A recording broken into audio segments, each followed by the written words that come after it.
아모스를 읽었습니다. 이 아모스는 8개의 나라에 주시는 하나님의 메시지가 있습니다. 그리고 이 아모스 외에는 아모스 선지자의 3편의 설교가 있고 5개의 환상, 그리고 5가지의 회복에 관한 말씀이 있습니다. 1장, 2장의 말씀은 8국가를 향한 메시지가 있습니다. 그리고 3장에서 6장에 있는 말씀은 3편의 설교입니다. 그 가운데 오늘 읽은 이 아모스 3장은 아모스의 첫 번째 설교입니다.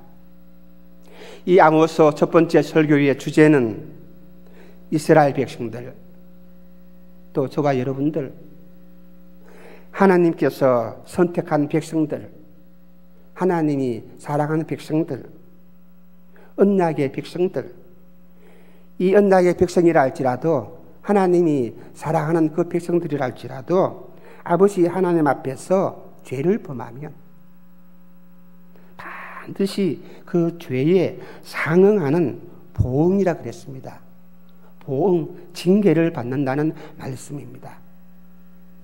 주일날 설교할 때에 복 받으라, 복 받으라, 은혜 많이 받아라, 평안할지어다, 이런 말씀을 해야 하는데, 아버지의 말씀이 있기 때문에 저도 이 말씀을 해야 합니다.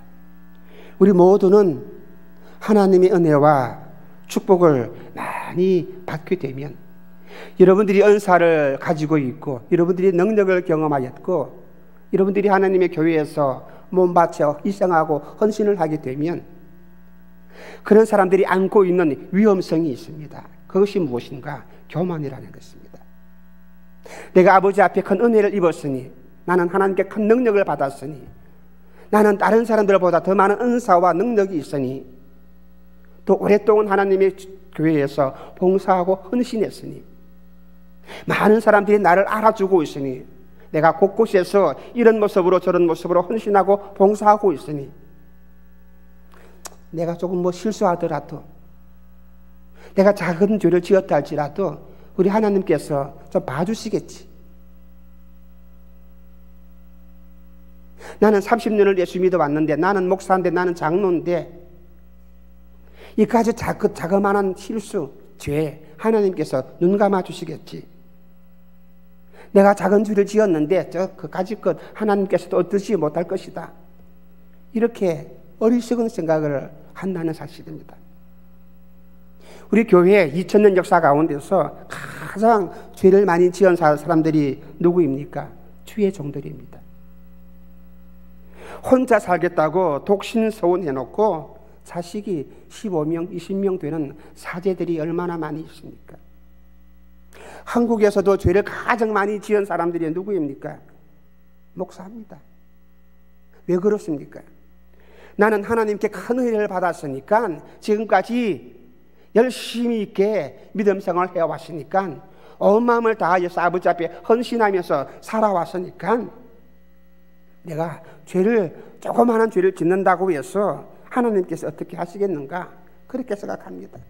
그래서 목사라 할지라도, 장로라 할지라도 서슴없이, 양심의 가책도 없이, 이건 작은 죄니까 이 가지것 거짓말 하나 하는 것, 이 가지것 돈 하나 가져가는 것, 가볍게 생각하고, 또한 죄를 짓고 나서도 아무렇지도 않게 생각을 합니다. 하나님으로부터 많은 축복과 큰 은혜를 받았습니까? 그렇다면 거기에 걸맞게 큰 책임이 있습니다.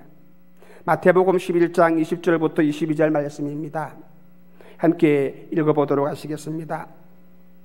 예수께서 권능을 가장 많이 행하신 고을들이 어떻게 회개하지 아니하므로 그때에 책망하시되 화 있을진저 고라시나 화 있을진저 베세다야, 너희에게 향한 모든 권능을 두로와 시돈에서 행하였더라면 그들이 벌써 베옷을 입고 죄에 앉아 회개하였으리라. 내가 너희에게 이르노니 심판날에 두로와 시돈이 너희보다 견디기 쉽다. 그렇게 말씀했습니다. 누가 하신 말씀입니까? 우리 주님이 하신 말씀입니다.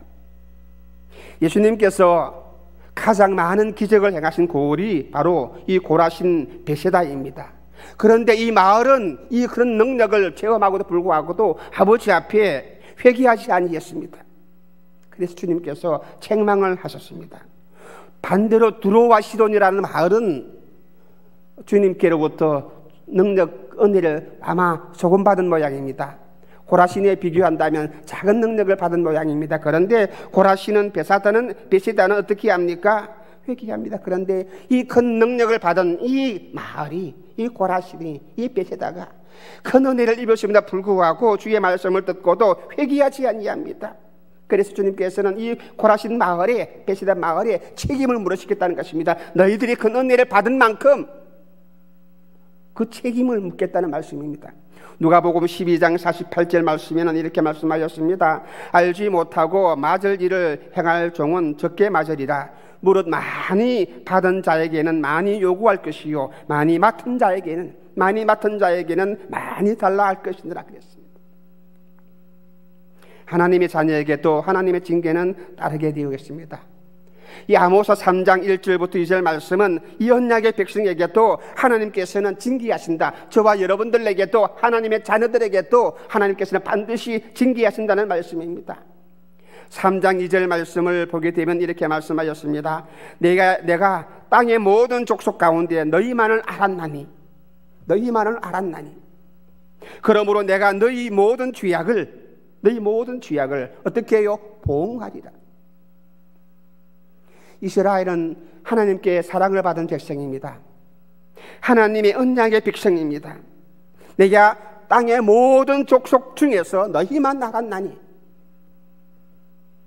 우리가 하나님께 이런 은혜를 입었습니다. 너희만 알았나니. 많은 사람들 가운데서 내가 너희만 사랑하노니, 너희만 알았노니, 경복이 너만 알았노니. 하나님께서 이스라엘 백성들을 알았습니다. 이 알았다는 것은 지식적으로 알았다는 그런 의미가 아닙니다.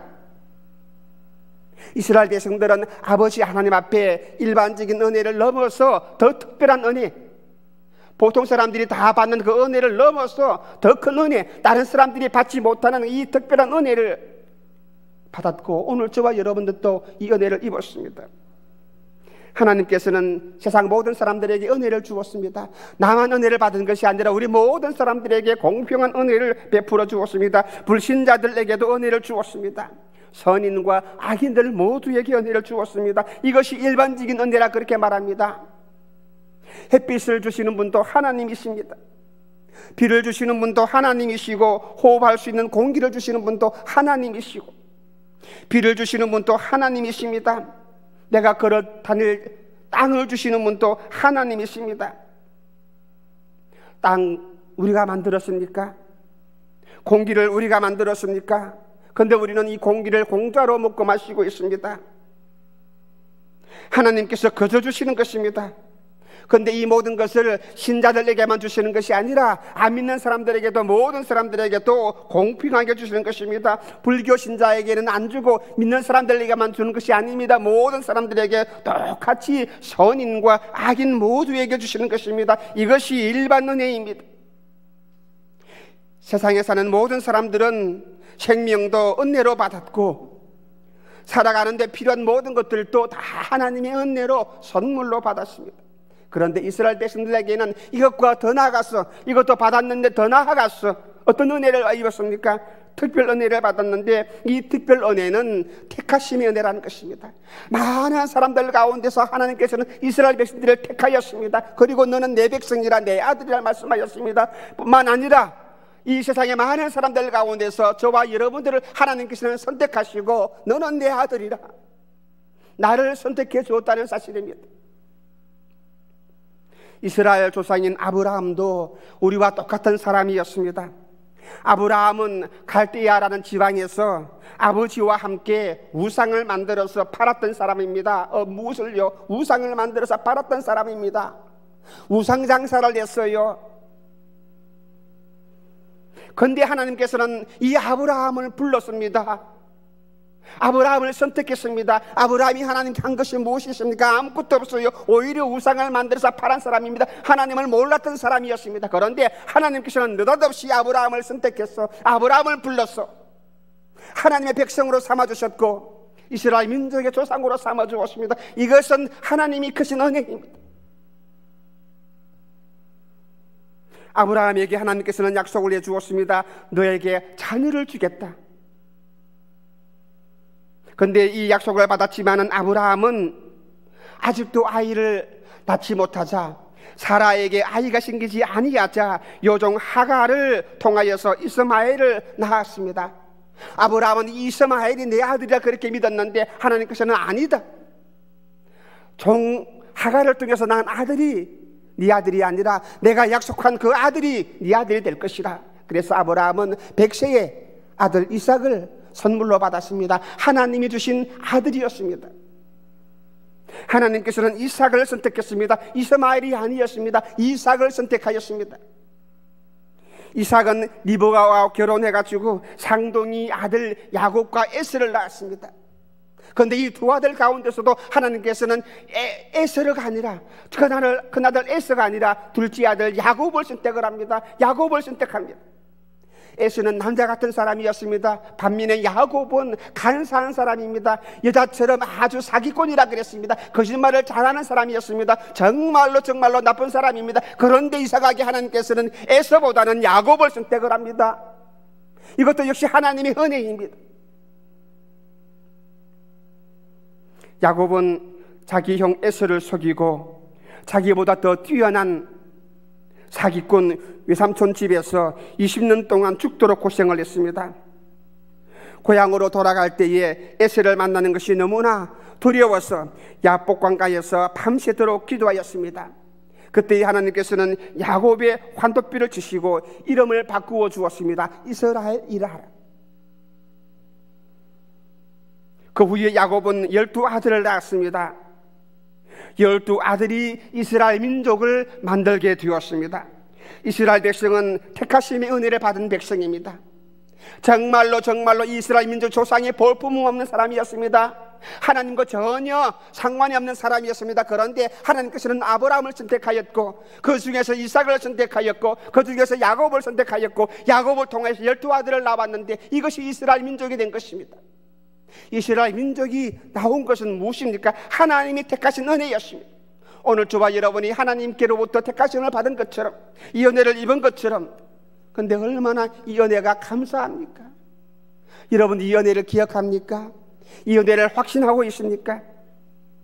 이스라엘 백성들은 이 택하심의 은혜를 받은 것을 더 뛰어넘어서 또 한 가지 특별한 은혜를 받았는데 그것이 무엇입니까? 구원의 은혜를 받았습니다. 야곱의 12아들 중 11번째 아들 요셉이 가장 똑똑했는데 이 요셉이 똑똑하니까 아버지께 사랑을 많이 받으니까 형들로부터 시기를 당하였습니다. 그래서 형들이 이 요셉을 애굽 땅에 팔아버렸습니다. 이집트에 팔아버렸습니다. 요셉은 애굽의 노예가 되었습니다. 그래서 보디발의 집에 팔려가서 거기서 종살이를 합니다. 보디발의 아내가 멋진 요셉을 보았을 때에 유혹을 했는데 요셉은 이 유혹을 거절했습니다. 거절당하니까 감옥에 갇혔습니다. 감옥에 갇힌 이 요셉에게도 하나님께서는 은혜를 주었습니다. 꿈을 해석할 수 있는, 해목할 수 있는 은혜를 주었습니다. 요셉은 이 감옥에서도 꿈을 해석해주는, 해목해주는 그 일을 하다가 바로에게 알려주게 되어서 바로의 꿈을 해몽해주게 됩니다. 7년 동안 가뭄이 있을 것을 해몽을 해주게 되었습니다. 이것 때문에 요셉은 이 애굽 땅에서 노예가 총리 대신이 되었습니다. 이건 역시 하나님의 은혜입니다. 요셉의 모든 형제들이 다시 이제는 애굽 땅에 와서 함께 살게 되었습니다. 애굽 땅에 갈 때에는 70명이 갔는데 오랜 동안 세월 동안 시간이 흘러서 400년이 지나니까 수많은 민족이 되었습니다. 거대한 민족이 되었습니다. 그런데 이때에 요셉의 형제들은, 야곱의 형제들은 애굽 땅에 살면서 종으로서 살게 되었습니다. 노예로서 살게 되었습니다. 이것이 자그마치 400년 시간 동안 되었습니다. 400년 동안 애굽 땅에서 종노릇 하다가 자기 힘으로는 도저히 이 종에서 벗어날 수가 없는 것입니다. 노예 생활에서 벗어날 수가 없는 것입니다. 어떤 힘으로서 이 노예 생활에서 벗어날 수가 있겠습니까?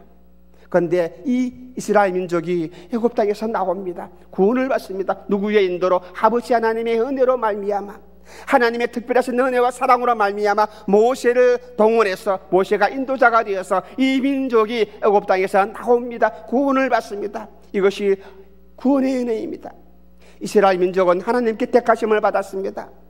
또 이스라엘 민족은 애굽 땅에서 종살이하다가 하나님의 은혜로 말미암아 구원을 받았습니다. 이것이 하나님께서 베푸신 특별한 은혜입니다. 특별한 사랑입니다. 이것이 구원의 의입니다. 구원의 은혜입니다. 이스라엘 백성들을 구원해 주신 이것이 이스라엘 백성들에게 있는 능력이 있었어.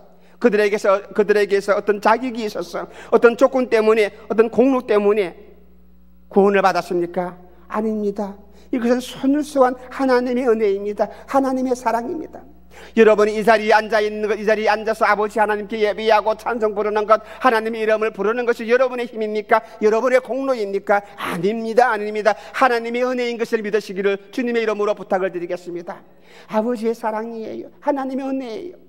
나를 택하여 주시었고 세상의 많은 사람들 가운데서 나같이 못난 사람을 택하여 주셨고, 또 더 나아가서 나를 구원하여 주시었고, 마귀에게 종로로 타다가 죄악에 눌러서 죽어서 심판받아서 지옥에 갈 수밖에 없던 나를 하나님께서 나를 건져주시고 구원해 주시고 하나님의 자녀로 삼아주시고, 또한 아버지 하나님의 일을 할 수 있는 이 놀라운 은혜를 누가 주었다고요? 하나님이 주었다는 사실입니다. 우리가 이런 은혜와 이런 사랑을 받은 사람입니다.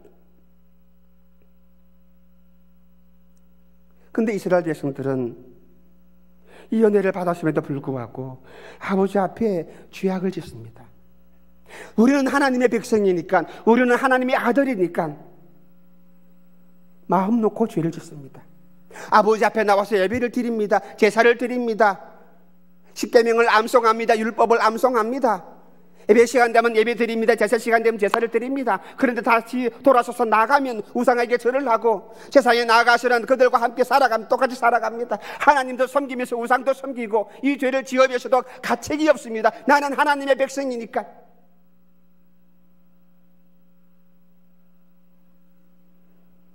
예수님을 믿으면 구원받습니다.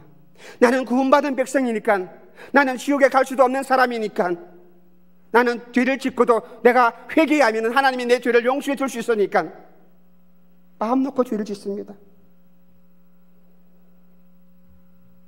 우리는 특별 은혜를 받았습니다.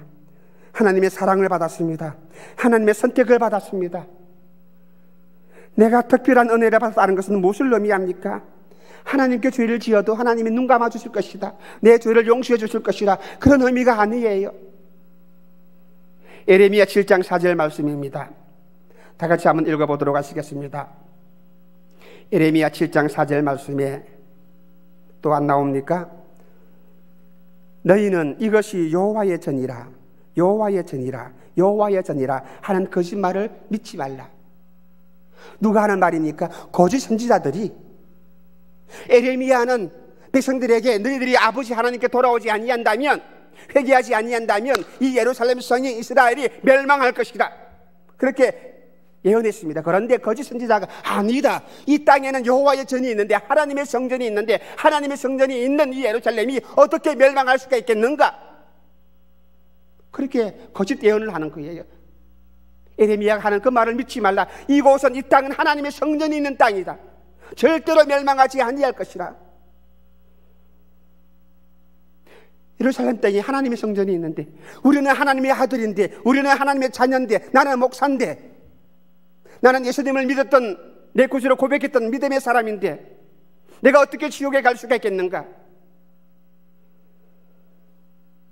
여호와의 전이 있어도, 너희들이 하나님의 아들, 딸이라 할지라도, 네가 예수를 믿어서 구원받은 사람이라 할지라도, 아버지 앞에 죄를 범한다면 하나님께서는 그 죄악에 대하여서 그 죄에 대한 상응하는 벌을, 징계를 하나님께서는 주실 것이라 하는 말씀이 아모스 3장에 있는 말씀입니다.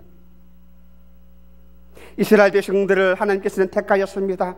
사랑하였습니다. 그 또한 그리고 구원하시는 은혜를 주셨다 할지라도 그들이 바르게 살지 못한다면, 우리가 믿음으로 바르게 살지 못한다면 하나님께서는 반드시 보응하신다는 사실입니다. 내가 하나님의 은혜로 말미암아 구원을 받았으니 심판한다, 그렇게 말했는데, 이 심판에는 있잖아요, 두 가지 종류의 심판이 있습니다. 요한복음 5장 24절 말씀입니다. 줄 수 있습니까? 졸고 있으면 좀 깨워주세요. 요한복음 5장 24절 말씀에는 우리가 잘 아는 말씀이 있는데, 내가 진실로 진실로 너희에게 이르노니 내 말을 듣고 또 나 보내신 이를 믿는 사람은 영생을 얻었고 어떻게 해요? 심판에 이르지 아니하나니. 심판에 이르지 아니하나니, 믿는 사람에게는 심판에 이르지 아니하나니 사망에서 생명으로 옮겼느니라 그랬습니다. 그래요, 예수님을 믿는 사람은 심판을 받지 아니합니다. 어떤 심판? 사망에 이르는 심판을 받지 아니합니다. 지옥에 가는 심판을 받지 아니합니다. 그런데 왜 오늘 이 말씀에는 너희들이 징계를 받으리라, 너희들이 심판을 받으리라 이 말씀을 하십니까? 그래서 심판에는 두 가지의 심판이 있습니다. 하나는, 첫 번째 심판은 법적인 심판, 사법적인 심판이 있습니다. 우리가 잘 아는 히브리서 9장 27절 말씀에는 이런 말씀이 있습니다. 히브리서 9장 27절 말씀에 한 번 죽는 것은 정하신 것이요 그 후에는 심판이 있으리니. 사람은 다 죽습니다. 죽은 이후에는 심판을 받는, 이 심판을 받게 되면 안 믿는 사람은 모두가 지옥에 떨어지게 됩니다. 영원한 형벌을 받게 되는 것입니다. 그런데 예수님을 믿는 사람은, 예수님을 믿고 구원을 받은 우리들은 이 법적인 심판에서 제외됩니다. 지옥에 내려가는 심판을 받지 아니합니다. 그래서 우리는 더 이상 죄에 대하여서 심판받고 지옥 가는 일은 절대로 없는 것입니다. 그렇지만은 하나님의 심판은 이런 법적인 심판만 있는 것이 아니라 또 한 가지의 심판이 있습니다. 무엇인가? 하나님의 자녀된 사람들을 향하여서 하나님께서는 아버지로서 자녀에게 내리는 심판, 다시 말한다면 징계하는 그 심판이 있다는 사실입니다. 하나님은 우리의 아버지이십니다. 그렇기 때문에 아버지 하나님으로서 그 사랑하는 아들들에게, 그 자녀들에게 채찍을 하시는, 징계하시는 그 심판이 있는 것입니다. 사법적인 심판, 지옥에 내려가는 그 심판에서 우리는 면제되었지만은 무슨 심판이 있다고요? 아버지가 심판하시는 것. 이것을 성경에서는 권징이라, 징계라 그렇게 말씀을 합니다. 구원받은 사람도 하나님의 징계의 대상이 된다는 말입니다. 히브리서 10장 7절에서 8절 말씀입니다. 너희가 참음은 징계를 받기 위함이라. 하나님이 아들과 같이 너희를 대우하시나니 어찌 아비가 징계하지 않는 아들이 있으리요. 징계는 다 받는 것이오늘 너희에게 없으면, 무엇이 없으면, 징계가 없으면 사생자요 참아들이 아니라 그랬습니다. 예수님을 믿는 사람들이 지 마음대로 살아가고, 뭐라고요? 예수님을 믿는다고 하면서 교회도 안 나오고 자기 마음대로 살아가고 죄를 짓고 세상적인 쾌락을 쫓아서 살아가면서도 나는 예수 믿는 사람이라 그렇게 말한다면, 죄 짓고 살아가는데도 별일이 없다면 사생아요. 예수님을 믿는 사람이라고 하면서도 예수님 말씀대로 안 살고 아버지 뜻대로 살지 아니하고 그래도 형통하게 잘 살아간다면 그걸 생각해 봐야 돼요. 예수 믿는 것이 가짜로 믿든지 그 사람이 사생아이든지, 하나님의 아들이라면, 하나님의 자녀라면 아버지 말씀대로 살지 않고 죄를 짓고 살아간다면 반드시 하나님 아버지는 아버지이시기에 사랑하는 자녀에게, 죽음의 길로 달려가는 그 자녀에게 가만두겠습니까? 다 그 길로 달려가지 못하게 징계하시고 채찍을 내리실 것입니다. 별일이 없다면, 내가 죄 짓고 살아가는데 별일이 없다면 그것은 심각한 문제입니다. 사생하여 참아들이 아닐 것입니다. 잘못하면 얻어터져야 합니다. 잘못하면 얻어터져야 합니다. 이것이 구원받은 하나님의 자녀입니다. 주일날 겨우 교회 나와가지고 바쁜 일 때문에 예배 시간 도중에 나가버리고, 주일날 나와 앉아있는 것만으로도 목사님 고맙게 생각해 주세요. 내가 교회 나와 주었으니까. 교회에서 장로든 권사든 집사든 직분을 받은 것은 무엇 때문에 직분을 줬습니까? 기도하라고요. 기도하라고 목사가 만들었고, 기도하라고 집사로 만들었고. 그런데 우리는 모든 예배 시간에 너무나 소홀하게 생각합니다. 아버지 앞에 나와서 예배를 드리는 것도 건성건성으로 예배를 드립니다. 하나님을 가까이 하지 않아도, 시험에 들지 않기 때문에, 바르게 살지 않아도, 내가 채찍을 맞지 않기 때문에, 그래서 아무 일 없구나. 그래서 마음껏 죄 짓고 마음껏 내 마음대로 신앙생활합니다. 그렇지 아니합니다. 만약에 그렇다면 만약에 그렇다면 우리는 날마다 하나님을 가까이 해야 합니다. 날마다 하나님을 가까이 하고 하나님만을, 아버지 하나님만을 진실로 사랑해야 합니다. 우리는 하나님만을 사랑해야 할 사람입니다. 왜요? 아버지 하나님이 내 아버지이시기 때문에, 예수님이 나의 신랑이시기 때문에 하나님만을 사랑해야 합니다. 하나님을 사랑하면 하나님께서는 우리 모두에게 복을 주십니다. 우리를 복 주시려고 나를 택하시고 나를 구원하셨습니다. 그런데 우리는 복도 못 받고 얻어터지면서 살아간다면 얼마나 불쌍합니까? 사랑하는 우리 성도 여러분, 하나님의 매를 경험하지 마시고 하나님의 채찍을 경험하지 마시고 하나님의 사랑을 경험하시는 그런 믿음의 사람이 되시기를 주님의 이름으로 축원합니다. 하나님이 징계하실 때에는 분명하지만은, 그러나 징계하시기 전에 너 징계 받을 것이다, 하나님께서는 경고부터 먼저 하십니다. 너 정신 차리지 아니하면은 내가 너를 징계할 것이라 먼저 징계를 주시기 전에 경고하십니다. 아모스 3장 3절부터 8절 이 말씀은 하나님께서 여러 번 경고를 하신 다음에 징계를 하신다는 그런 말씀입니다. 경고를 수시로 하시고 또한 여러 번 있습니다. 그런데 이 경고를 하더라도 듣지 아니하는 이스라엘 백성들을, 듣지 못하는 우리의 교만한 마음, 그때에 하나님께서는 징계하십니다. 3절부터 8절 말씀은 7가지 질문을 하나님께서는 하였습니다. 그런데 이 질문에 대한 답이 있잖아요. 너무나 뻔한 답이에요. 몰라가지고 질문하는 것이 아닙니다. 뻔한 답이 있는데 하나님께서는 왜 이 질문을 하십니까? 네가 네 자신을 한번 돌이켜보아라. 내가 이 뻔한 답을 나오는 질문을 하는데 너의 모습이, 너 상황이, 너 마음이 어떠한 것인가를 한번 돌이켜보아라 하는 것입니다. 하나님께서는 이런 수사학적인 질문을 하실 때가 종종 있습니다. 창세기 3장 9절에서 하나님께서는 아담을 불렀습니다. 여호와 하나님이 아담을 부르시며 그에게 이르시되 네가 어디 있느냐 이렇게 불렀을 때에 하나님이 몰라서 부르시는 질문 아니겠습니까? 질문이 아니잖아요. 있는 거 다 아십니다. 4장 9절 말씀에도 하나님께서 가인에게 물었습니다. 네 아우 아벨이 어디 있느냐?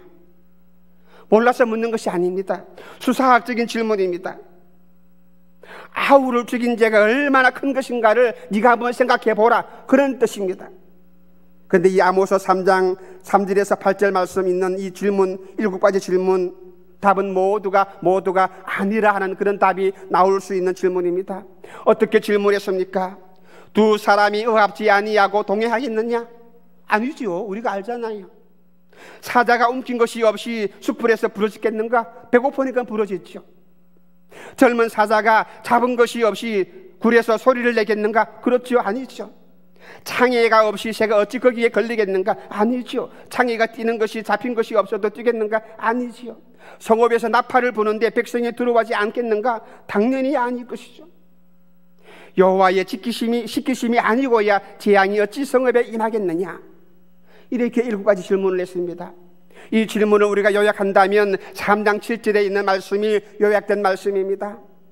주 여호와께서는 자기의 비밀을 그 종 선지자들에게 보이지 아니하고서는 결코 행하심이 없다, 그렇게 말씀을 했습니다. 그러므로 이 7가지 질문의 내용은 이렇게 연결할 수가 있는 것입니다. 이스라엘 백성이 심판받을 이유가 있는데, 아니 이스라엘 백성들이 심판받을 이유가 없는데 하나님이 괜히 심판하시겠는가? 아니에요. 왜 심판하시느냐? 하나님이 왜 심판하시느냐? 이스라엘 백성들이 아버지 앞에, 하나님 앞에 많은 죄악을 저질렀기 때문에, 지은 죄가 있기 때문에, 그래서 하나님께서는 심판하시는 것입니다. 재앙을 내리시는 것입니다. 이스라엘 백성들은 이 경고를 듣고 마땅히 두려워하면서 아버지 앞에 회개하면서 나와야 합니다. 그런데도 두려워하지 아니하고 회개하지 아니합니다. 그래서 이스라엘 백성들은 징계를 받고 심판을 받고 재앙을 받게 된다는 사실입니다. 하나님께서 느닷없이 우리를 징계하시는 것이 아니에요. 갑자기 우리를 징계하시는 것이 아닙니다. 갑자기 나에게 채찍을 내리치는 것이 아니에요. 먼저 나에게 채찍을 내리치시기 전에 경보가 정신 차려라. 자녀가 어긋납니다. 하는 일들이 약간 틀어집니다. 매일 하는 일들마다 그 일들 가운데서, 환경 가운데서 하나님이 내게 주시는 경고가 있다는 사실입니다. 이 경고를 내가 보고서 빨리 내가 아버지 앞에 죄를 지었구나, 내가 잘못 살았구나, 빨리 돌이켜서 회개하고 하나님께 눈물로 기도해야 합니다. 여러 번 경고를 하시고 난 뒤에 하나님께서는 징계하십니다. 하나님께서는 혼내십니다. 그러므로 경고가 올 때마다 우리는 얼른 알아차려야 합니다. 얼른 알아차리고 하나님께 눈물로 기도해야 합니다. 빨리 기도해야 합니다. 탕자가 알았을 때에, 아버지 집을 알았을 때에 어떻게 합니까? 내 아버지 집에는 먹을 것이 많은데 빨리 아버지 집으로 돌아갑니다. 그것처럼 내가 잘못 살아왔구나, 내가 지은 죄가 많구나, 내가 교만한 사람이었구나 빨리 알았다면 더 많은 징계가 내게 임하기 전에 빨리 눈물로 회개하며 주님께 기도해야 합니다. 하나님의 징계는 내가 지은 죄와 상응하는 그런 보응을 받습니다. 그것이 3장 9절부터 10절에 있는 말씀입니다. 9절부터 10절에 있는 말씀은 이렇게 말합니다. 아스돗의 궁들과 애굽 땅 궁들의 광포에 이르기를 너희는 사마리아 산들에 모여 그 성중에 얼마나 큰 요란함과 학대함이 있나 보라. 자기 궁궐에서 포악과 겁탈을 찾는 자들이 바른 일을 행할 줄을 모르느니라. 이는 여호와의 말씀이니라. 이 말씀은 무슨 말씀인가? 아스돗 궁궐은 있잖아요, 블레셋 사람들이 사는 곳입니다. 애굽 땅 궁궐은 역시 애굽 사람들이 사는 곳입니다. 이 블레셋 사람하고 애굽 사람들은 가장 포악한 사람들입니다. 압제를 하는 데 있어서 가장 선수입니다. 백성들을, 이방 나라 사람들을, 다른 사람들을 압제하는 데는 아주 선수입니다. 어느 누구도 따라갈 수가 없을 것입니다. 그런데 너희들 두 나라가, 블레셋 사람들하고 애굽 사람들이 사마리아 성향 가봐라, 예루살렘 성향 가봐라, 이스라엘 나라에 가봐라. 가서 이 이스라엘 백성들이 어떻게 압제하는가 한번 살펴보라. 이것을 보니까 블레셋 사람들이, 애굽 사람들이 예루살렘에 가서 이 백성들을 보니까 자기들보다 더 하거든요. 더 크게 압제하거든요. 그래서 놀라는 것입니다. 우리 민족보다, 우리 블레셋 사람들보다, 우리 애굽 사람들보다 더 크게 압제하는구나. 압제의 선수라고 할 수 있는 사람들이 보고서도 깜짝 놀라는 거예요. 이 정도로 이스라엘 사람들이 큰 죄악을 저지르고 압제를 향하면서 백성들을 포악하고 억압하고 아버지 앞에 큰 죄를 지은 그런 죄를 지었습니다. 3장 11절 말씀에는 이렇게 말씀했습니다. 그러므로 여호와께서 가라사대 이 땅 사면에 대적이 있어 내 힘을 쇠하게 하며 내 궁들을 약탈하게 하리라. 어떤 벌을 받습니까? 어떤 징계를 받습니까? 어떤 보응을 받습니까?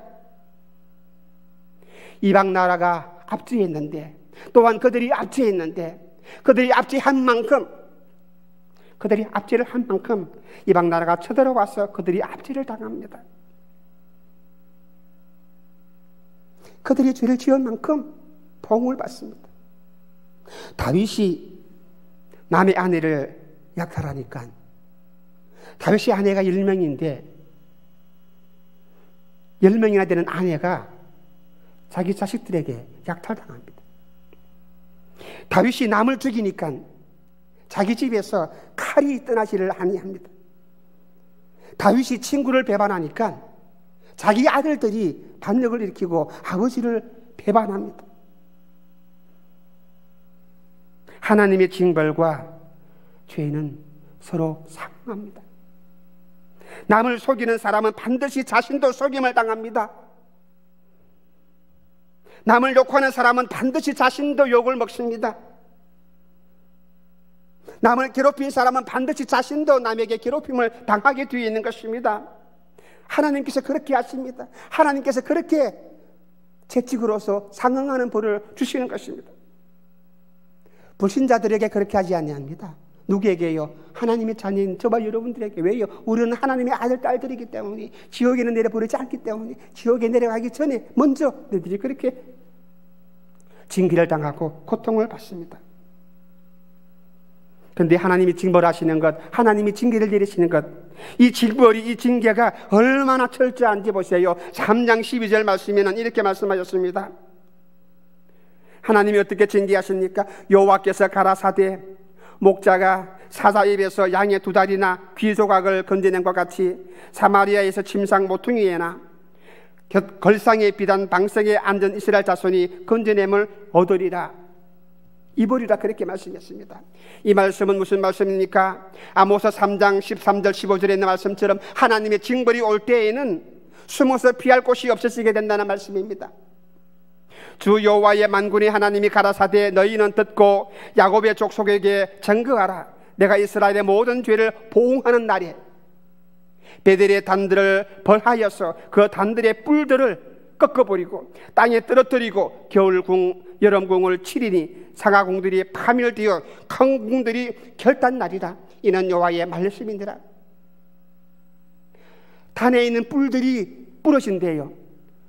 뿔들은 어떤 뿔인가 하면은 사람들이 죄를 지었을 때에는 빨리 성전에 와서 단에 있는 뿔들을 붙잡을 때에는 그 죄를 지은 사람이라 할지라도 뿔을 잡고 있는 그 사람을 벌을 할 수가 없습니다. 단지 이 죄를 지은 그 사람들이 피할 수 있는 피난처에 있는 것이 바로 이 뿔입니다. 그런데 이 뿔들을 부러뜨려 버려요. 뿔을 잡지 못하도록 피할 수 있는 곳이 없다는 것입니다. 여름궁, 겨울궁, 상하궁 모두가 다 부서져요. 피할 곳이 없는 것입니다. 한식처가 없도록 과감하게 철저하게 하나님께서는 다 징계하시고 벌하시겠다는 것입니다. 하나님이 한번 손대시게 되면 철저하시게 하시는 하나님의 징계입니다. 3장 1절부터 2절 말씀은 하나님의 백성도 하나님께서 징벌하신다는 내용입니다. 3절부터 8절 말씀은 하나님이 징벌하실 때에는 여러 번 징계하시기 전에 경고하신다는 말씀입니다. 9절부터 15절까지의 말씀은 무슨 말씀입니까? 하나님의 징벌은 철저하다는 말씀입니다. 그러므로 하나님의 택하심을 받고 구원받은 하나님의 백성이라고 해서 죄를 지어도 괜찮다 그렇게 생각하지 마시기를 바랍니다. 이것은 가장 어리석은 생각입니다. 나는 하나님의 종이니까, 나는 하나님의 사람이니까, 나는 하나님께 믿음으로 고백해서 구원받은 사람이니까. 아닙니다. 우리는 사법적인 심판은 면제되었지만 그러나 우리가 살아가면서 아버지 앞에 잘못한 것이 있다면 그때마다 하나님은 나에게 징계로서 채찍으로서 우리에게 가하신다는 것을 잊지 마시기를 주님의 이름으로 축원합니다. 그러므로 아버지 하나님의 사랑을 경험하시기를 바랍니다. 아버지의 징계를 채찍을 경험하지 마시고 아버지께서 주시는 축복을 경험할 수 있는 그런 사람이 되시기를 바랍니다. 권징의 경고가 올 때에, 신호가 올 때에는 빨리 깨달아서 주님께 무릎 꿇고 철저하게 눈물로 회개하시기를 주님의 이름으로 다시 한번 축원합니다. 이런 말씀을 전하고 싶지 아니하지만은 그러나 오늘 이런 말씀이 있기 때문에 죄를 지으면 하나님의 아들이라도 하나님의 자녀라도 목사라도 장로라도 그 천하없는 어떤 사람이랄지라도 아버지 앞에 죄를 짓는다면 하나님 반드시 그 죄에 대하는 상응하는 징계와 채찍을 보응을 하신다는 것입니다. 그런데 이 징계의 채찍이 어떠하다고요? 아주 철저하다는 것입니다. 봐주는 것이 없다는 것입니다. 네가 욕을 했느냐, 네가 남의 피를 빼앗았느냐, 남의 재물을 빼앗았느냐, 그러면 네 재물도 빼앗을 것이다. 네가 손에 피를 흘렸느냐, 그럼 너 손에도 피가 흐를 것이다. 하나님께서는 많이 받은 사람에게 많이 요구하십니다. 여러분이 받은 은혜가 무엇입니까? 여러분이 받은 사랑이 무엇입니까? 여러분이 갖고 있는 직분이 무엇입니까? 그 직분만큼, 그 받은 사랑만큼, 받은 은혜만큼 하나님께서 요구하실 때에, 하나님이 요구하실 때에 하나님께 들을 수 있는 그런 믿음의 사람이 되시기를 바랍니다. 오직 하나님께만 영광 돌리고, 비록 우리가 연약해서, 내가 무지했어, 내가 교만해서 나도 모르게 죄를 짓는 그런 일들이 있을 때에 어떻게 합니까? 내가 죄를 지었다는 것을 깨달았을 때에 빨리 주님께 무릎 꿇고 나는 죄인입니다. 하나님 나를 용서해 주시옵소서. 이렇게 우리가 눈물로 회개한다면 하나님은 그 모든 징계와 채찍을 내게서 거두시고 내게 더 큰 은혜와 복을 허락해 주실 것입니다. 이 축복과 이 사랑을 경험하면서 오늘 또 기쁨으로 은혜 가운데서 살아갈 수 있는 믿음의 사람이 되시기를 다시 한번 주님의 이름으로 축원합니다.